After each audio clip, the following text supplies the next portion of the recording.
बिस्मिल्लाहिर्रहमानिर्रहीम, अस्सलाम वालेकुम।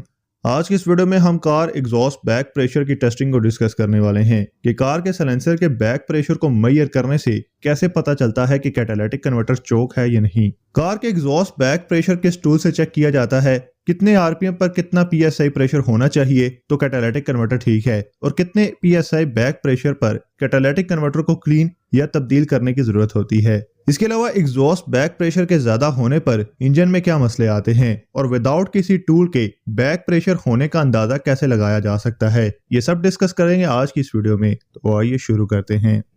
तो पहले हम जानते हैं कि एग्जॉस्ट बैक प्रेशर होता क्या है। तो इंजन से निकलने वाली एग्जॉस्ट गैसेस साइलेंसर के रास्ते बाहर निकलती हैं। ये गैसेस साइलेंसर में मौजूद कैटालिटिक कन्वर्टर और उसके बाद मफलर से होकर बाहर निकलती हैं। अगर एग्जॉस्ट पाइप में कैटालिटिक कन्वर्टर या मफलर के डैमेज होने पर अगर ये गैसेस रुकेगी तो बैक प्रेशर बनेगा, जिसे हम एग्जॉस्ट बैक प्रेशर कहेंगे। तो अब कितना बैक प्रेशर नॉर्मल होता है और कितना नॉर्मल नहीं होता और इसे कैसे चेक कर सकते हैं।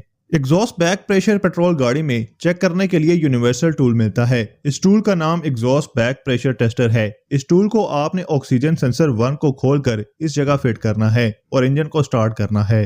आइडल पोजीशन पर ज्यादातर इंजन में ज्यादा से ज्यादा प्रेशर 1.5 psi या इससे कम होना चाहिए। ये एक नॉर्मल रेंज है।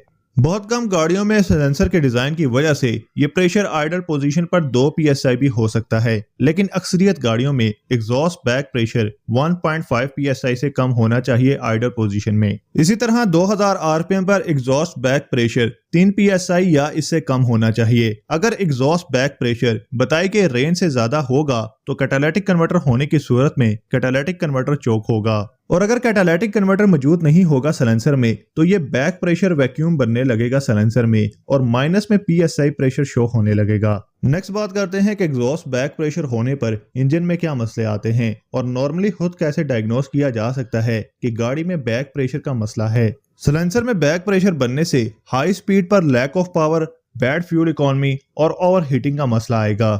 इसी तरह एक बंद गाड़ी को स्टार्ट करने पर अगर गाड़ी पहले 3-4 मिनट सही से पिक ले रही है और इसके बाद इसका पिकअप लो हो चुका है तो ये एक बड़ी निशानी है बैक प्रेशर की, क्योंकि इंजन के स्टार्ट होने के बाद साइलेंसर में किसी भी वजह से रुकावट होने पर पहले 3-4 मिनट में प्रेशर क्रिएट होगा और इसके बाद पिकअप लो हो जाती है। उम्मीद है आज की वीडियो आपके लिए हेल्पफुल साबित हुई होगी। अगर आपको इस वीडियो में कुछ नया सीखने को मिला है तो इस वीडियो को लाइक जरूर कीजिएगा। इसी तरह गाड़ी से मुताल्लिक किसी और टॉपिक पर वीडियो देखना चाहते हैं तो कमेंट करके जरूर सजेस्ट कीजिएगा। मिलते हैं एक नई वीडियो में, तब तक के लिए अल्लाह हाफिज।